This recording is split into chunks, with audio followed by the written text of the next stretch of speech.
Selamat datang di channel saya Serangga Gatal. Jangan lupa di subrek, like and share. Mimin doakan semoga kita sehat semua. Oke, kita mulai. Halaman King Yun. Setelah Sui kembali dari Danau Jinlin, dia tiba-tiba teringat sesuatu. 9 hari kemudian, apakah kamu akan menghadiri konferensi lantai Fa? Sui menemukan Yue Xichan dan bertanya dengan lembut. Yue Xichan sekarang berada di awal dinasti Yuan, dan dengan keterampilan kendonya, dia cukup memenuhi syarat untuk berpartisipasi dalam majelis lantai Dharma. Saya awalnya berencana untuk berpartisipasi, tetapi dalam situasi ini, saya khawatir saya tidak punya kesempatan. Mata bintang Yue Xichan meredup. Racun sihir di tubuhnya belum dibersihkan, jadi dia tidak bisa menggunakan kultivasinya. Dalam 5 hari, racun Fudo akan sepenuhnya dihilangkan. Sui memikirkannya dan berkata, selama Anda ingin berpartisipasi, saya akan membantu Anda. Meskipun itu tidak dapat membuat Anda mengamankan tempat pertama, tidak apa-apa untuk menjadi yang teratas.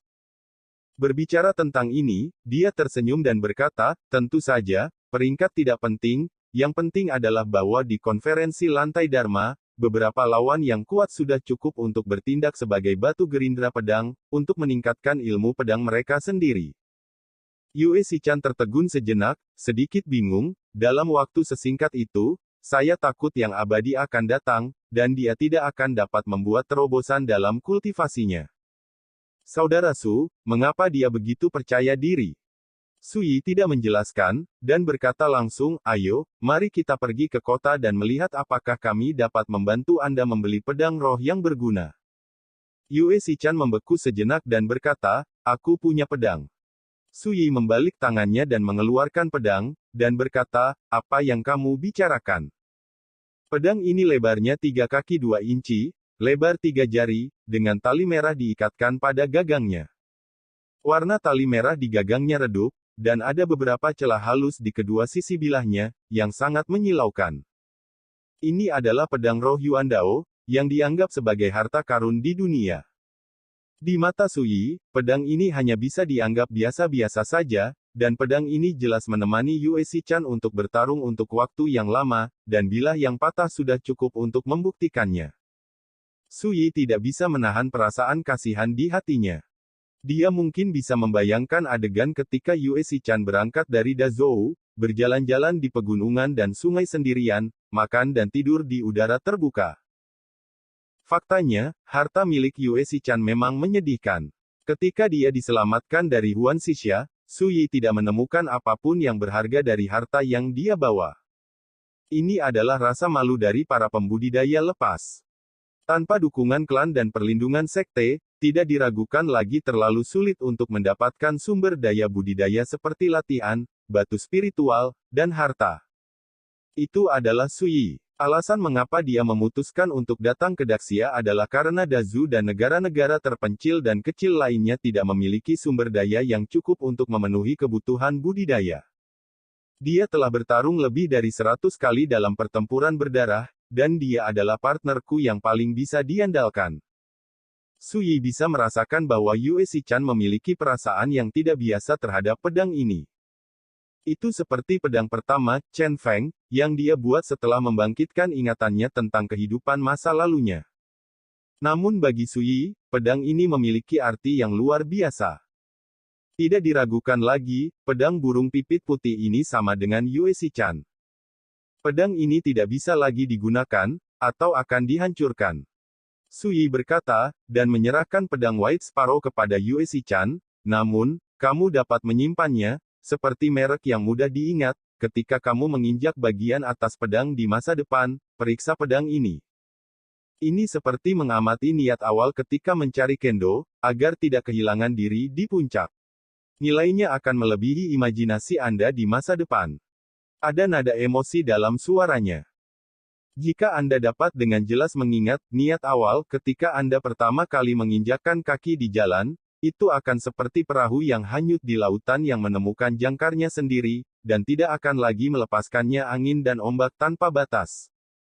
Bagi Yue Xichan, pedang burung pipit putih ini membekas dalam ingatan dan pengalamannya di awal perjalanan pedang. Dalam arti tertentu, itu adalah niat asli Yue Chan dan masa depannya sebagai jangkar ketika mencapai puncak jalur pedang. Yue Chan tercengang. Sekarang dia jelas tidak dapat memahami arti sebenarnya dari kata-kata Su Yi. Su Yi tidak menjelaskan lebih lanjut, dan berkata, jika Anda ingin melakukan pekerjaan yang baik, Anda harus terlebih dahulu mengasah alat Anda.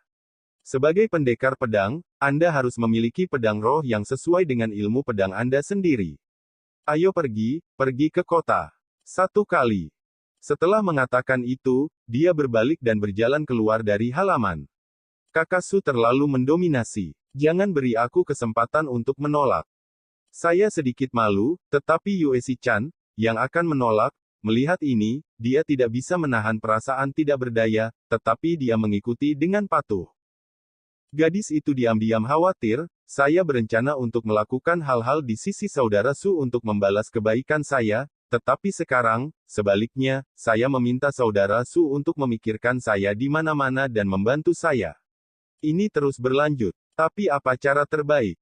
Dia mengangkat matanya dan melihat sosok tinggi dan tinggi di depannya, tetapi matanya menjadi lebih lembut, dan kehangatan hangat mengalir ke dalam hatinya. Manusia bukan tumbuhan dan pohon, siapa yang tidak suka dirawat dan dipedulikan oleh orang lain? Saudara Yuan Heng, pernahkah Anda melihat senior Su begitu proaktif dan perhatian? Menyaksikan Su Yi dan Yue Chan pergi bersama, Bai Wenxing mau tidak mau bertanya dengan lembut. Yuan Heng menggaruk kepalanya dan berkata, tuanku selalu sangat baik kepada orang-orang di sekitarnya, tetapi jika dia mengambil inisiatif untuk merawat orang, hanya sedikit yang bisa mendapatkan perlakuan seperti ini. Bai Wenxing bertanya dengan rasa ingin tahu, siapa di sana? Yuan Heng berpikir sejenak dan berkata, hanya aku yang tahu bahwa dulu ada Nona Cha Jin dan Nona Wen Lingsui, tapi sekarang ada dua gadis Yue Chan dan Wen Xinzhao.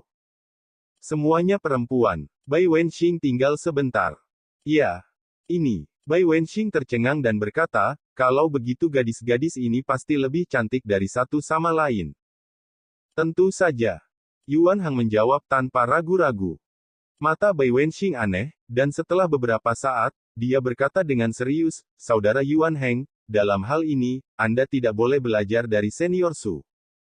Yuan Heng berkata dengan tatapan bingung, apa maksudmu? Bai Wenxing memutar matanya, sungguh sepotong kayu. Yuan Heng tertawa canggung, dengan tatapan konyol. Bai Wenxing juga tersenyum, bagaimana orang idiot seperti itu bisa mempelajari keterampilan memanjakan senior Su dalam bunga. Melihat Bai Wenxing tampak benar-benar lega, Yuan Heng diam-diam menyeka keringat dingin dan berkata dalam hatinya, jika Tuan ingin membawa saya ke Huanxi Sanda dan tempat-tempat lain di masa depan, saya tidak boleh memberitahu Nona Bai. Jika tidak, sesuatu besar pasti terjadi. Kota Jiuding sangat makmur, jalan-jalan dan gang-gang penuh lalu lintas dan padat penduduk. Saudara Su, apakah kamu perhatikan, ada terlalu banyak pria berbaju hijau di sepanjang jalan. Dalam perjalanan, Yue Chan tidak bisa menahan diri untuk tidak berbicara. Apa yang dilihatnya di sepanjang jalan, kebanyakan pria itu, tidak peduli tua atau muda, mengenakan kemeja biru. Su Yi tertegun sejenak, dan setelah memikirkan apa yang dia lihat di sepanjang jalan, dia menemukan bahwa memang tidak jarang melihat orang-orang berbaju hijau di kota Jiuding ini hari ini. Segera, Su Yi tersenyum dan berkata, itu hanya pakaian, apa yang kamu khawatirkan? Wajah cantik Yue Chan sedikit malu, dan dia berkata, aku baru saja melihat kakak Su biasanya mengenakan jubah hijau, dan melihat mereka semua berpakaian seperti kakak Su, mau tak mau aku lebih memperhatikan. Su Yi berkata dengan ringan, bagi para sarjana, ada semangat ilmiah, tetapi bagi kami pendekar pedang, temperamen lebih penting, dan pakaiannya hanyalah hiasan. Mereka yang tidak memiliki temperamen, bahkan mengenakan pakaian yang sama denganku, dan mengenakan mahkota monyet, penuh dengan keburukan. Yue Chan tidak bisa menahan senyum, saya tidak melihat bahwa saudara Su juga cukup narsis. Ketika mereka berbicara, mereka datang ke gedung Baokui.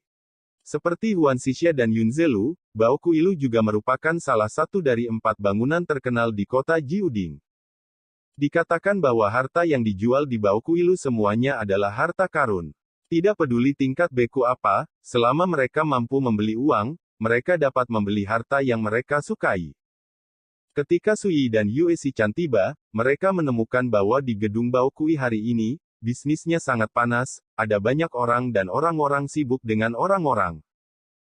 Pelayan yang bertanggung jawab atas penerimaan menjelaskan dengan suara rendah, beberapa harta langka dan berharga jarang terlihat di masa lalu, tetapi sekarang, tidak perlu khawatir untuk menjualnya. Saat berbicara, pelayan membawa Sui dan Yue Xichan ke aula yang didedikasikan untuk menjual pedang. Ada lebih banyak orang di sini, baik pria maupun wanita, tua dan muda, dan ada sosok di depan setiap konter yang memajang pedang. Adegan panas membuat Sui sedikit mengernyit. Dalam keadaan seperti ini, saya khawatir tidak ada banyak kesempatan untuk memilih pedang roh yang cocok untuk Yue Xichan. Hei, sesama Taois Su. Suara yang menyenangkan terdengar. Menyusul, massa memberontak dan membuat jalan. Saya melihat seorang gadis berpakaian ungu, dengan kulit yang lebih baik dari salju, memancarkan suasana yang mulia dan agung, berjalan menuju sisi ini di bawah penjagaan sekelompok orang. Dia adalah murid sejati inti dari Sekte Pedang Tiansu, Peri Fengsuan Jiangli. Budak itu telah melihat wanita itu. Pelayan yang menemani Sui buru-buru membungkuk dan tampak hormat. Jiangli melambai, kamu turun dulu. Pelayan itu dengan cepat mundur. Itu benar-benar rekan Taoisu, saya pikir itu orang yang salah sebelumnya. Jiangli memandang Sui dengan sepasang mata Phoenix, dan tampak sedikit terkejut melihat Sui di sini. Ketika dia melihat Yue Xichan di sebelah Sui, Jiangli hanya bisa sedikit terkejut. Meskipun dia juga seorang wanita, dia harus mengakui bahwa gadis berjubah putih ini mengalahkan salju, secantik peri yang keluar dari lukisan. Di belakang Jiangli, Tao Yunqi, Gu Tengying dan keturunan lain dari Sekte Pedang Tiansu juga diikuti. Ketika mereka melihat Sui, ada ekspresi suram di alisnya. Terutama Tao Yunqi dan Gu Tengying, wajah mereka menjadi sangat jelek.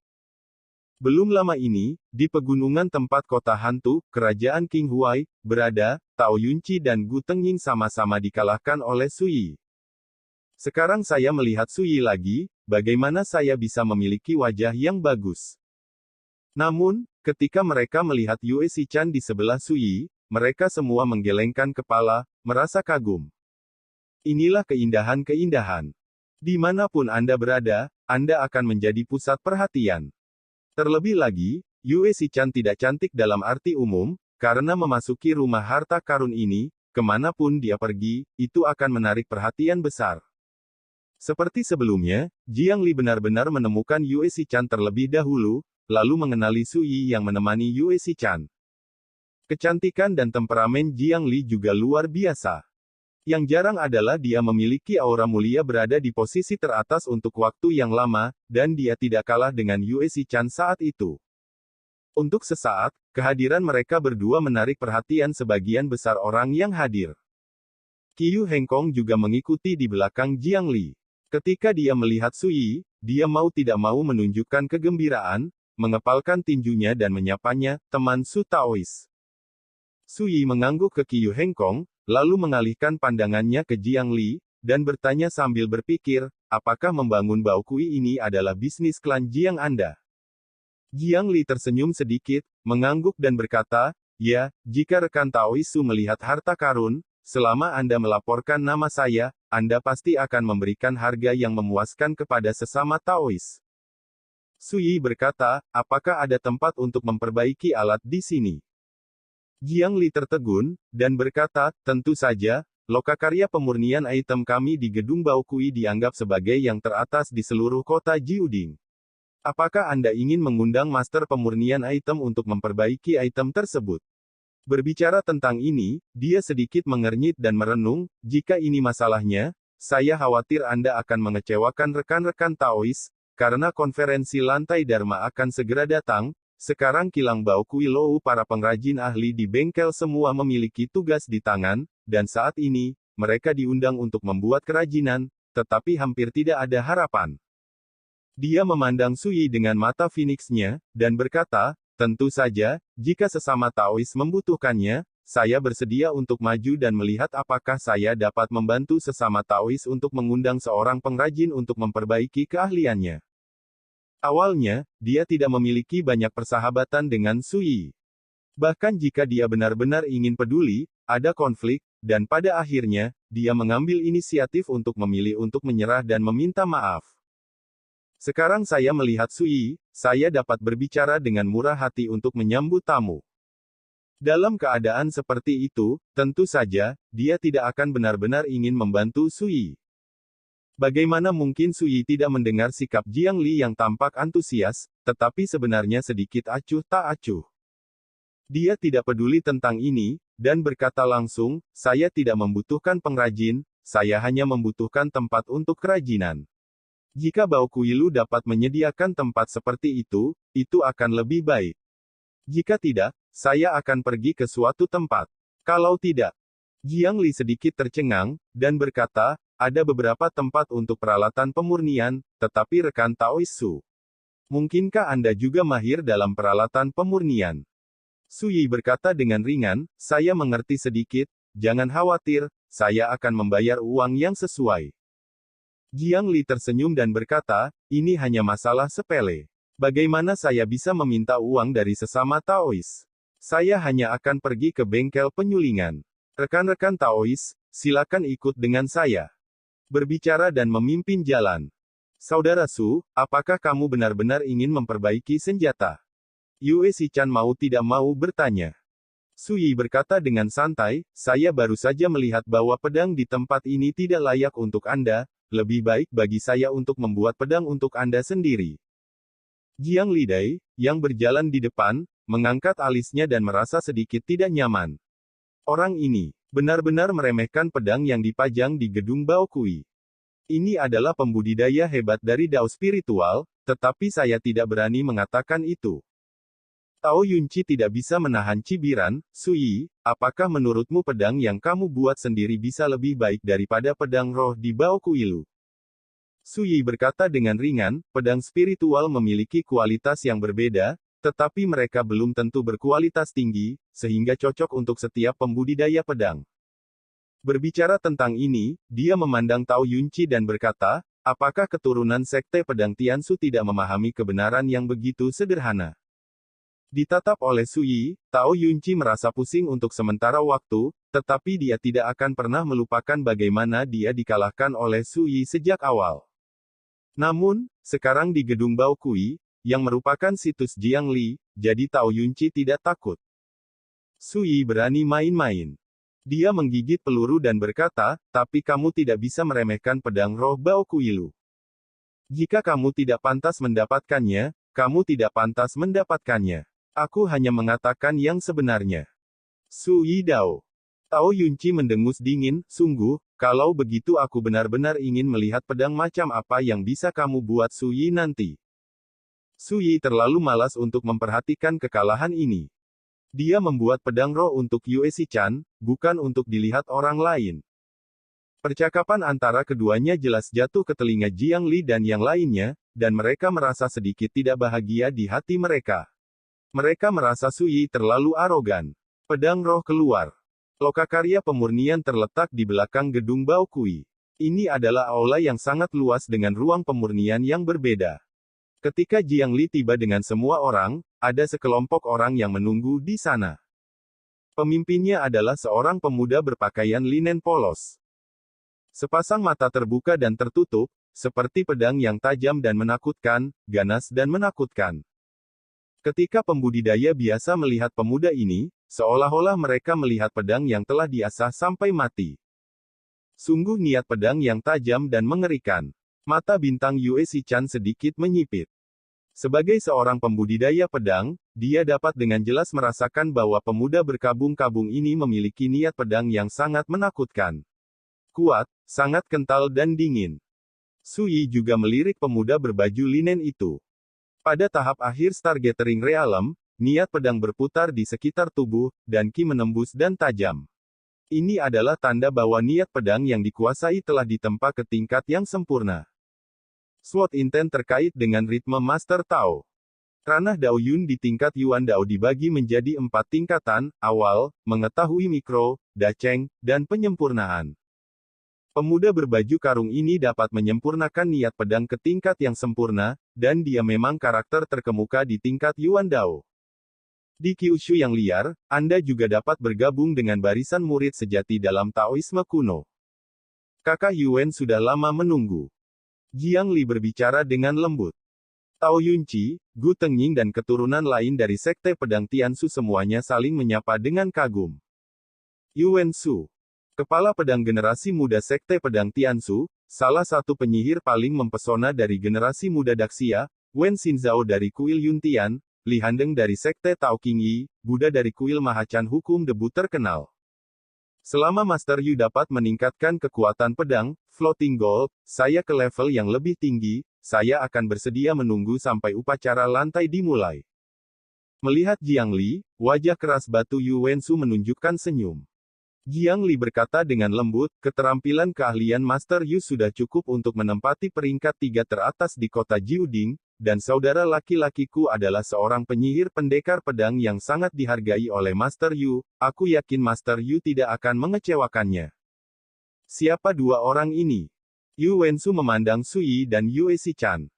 Terutama Yue Chan, dengan jejak temperamen seorang pembudidaya pedang yang melekat di tubuhnya, ditambah dengan penampilannya yang abadi, itu juga membuatnya merasa luar biasa. Ini Tuan Sui Su, ini. Saat memperkenalkan Yue Chan, Jiang Li tidak bisa menahan diri untuk tidak berkata-kata, dan dia tidak tahu identitas Yue Chan. Puisi bulan jangkrik. Suara Yue Chan sedingin es. Di depan orang luar, dia halus dan kesepian.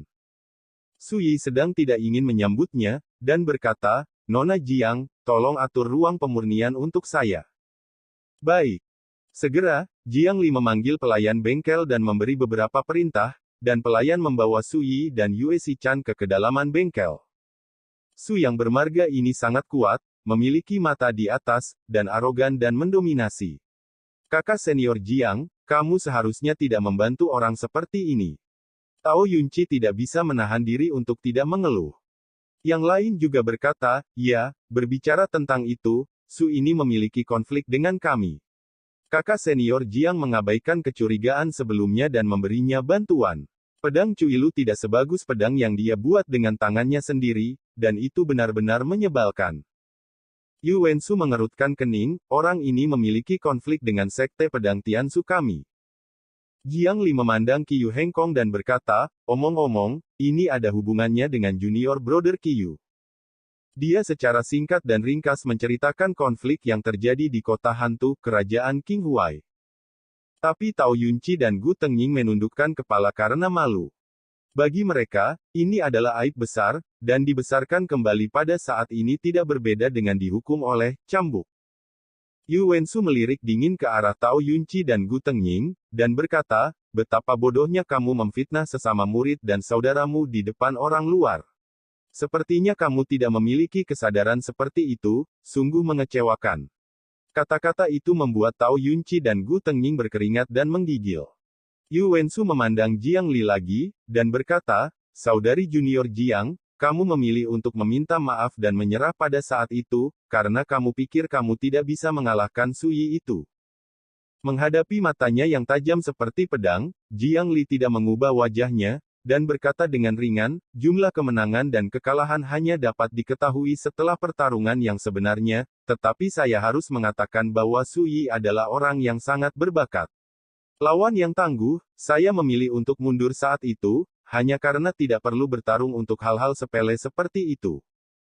Yu Wensu memikirkannya dan berkata, ketika Sui keluar, aku akan menyatakan perang padanya. Begitu kata-kata ini keluar, semua orang yang hadir terkejut dan tampak tidak bisa dipercaya. Tao Yunqi dan Gu Tengying, yang telah ditegur dan dipermalukan sebelumnya, bahkan lebih bersemangat saat ini. Dengan kakak senior Yuan mengambil tindakan, mengapa dia tidak bisa membunuh Yang Mulia Sui? Hati Qiyu Hengkong tenggelam. Sebagai murid luar dari Sekte Pedang Tiansu, bagaimana mungkin dia tidak tahu, Yu Wensu, betapa menakutkannya kekuatan generasi muda kepala pedang ini. Ini jelas merupakan keberadaan teratas di antara para penyihir dunia. Kakak Yuan, dalam beberapa hari, konferensi lantai Fa akan dimulai. Pada saat ini, menyatakan perang terhadap Suyi sepertinya ada yang salah, kan? Jiang Li merenung. Ekspresi Yuan Su kental, matanya tajam, dan nadanya tenang. Saudari junior Jiang, jangan khawatir, ini bukan pertempuran kehendak, juga bukan untuk membantu kedua orang idiot ini melampiaskan amarah mereka. Saya seorang sekte muda. Generasi pendekar pedang, Anda harus mempertahankan kekuatan sekte. Singkatnya, bahkan jika orang-orang kita telah membuat kesalahan, mereka tidak dapat diajar oleh orang luar. Nadanya seperti pedang, nyaring dan kuat. Jiang Li terdiam beberapa saat, dan akhirnya tidak mengatakan apa-apa. Meskipun dia tidak setuju dengan pendekatan Yuan Su, dia juga tahu bahwa temperamen Yuan Su seperti ini, setajam dan tegas seperti pedangnya. Ketika saatnya tiba, aku secara pribadi akan datang untuk membantu keponakanku Yuan. Pada saat ini, seorang pria parubaya dengan jubah brokat di belakang Yuan Su tiba-tiba tersenyum dan berbicara dengan santai. Sekian dulu update-annya, tunggu lanjutannya di channel saya Serangga Gatal, di subscribe ya guys. Terima kasih.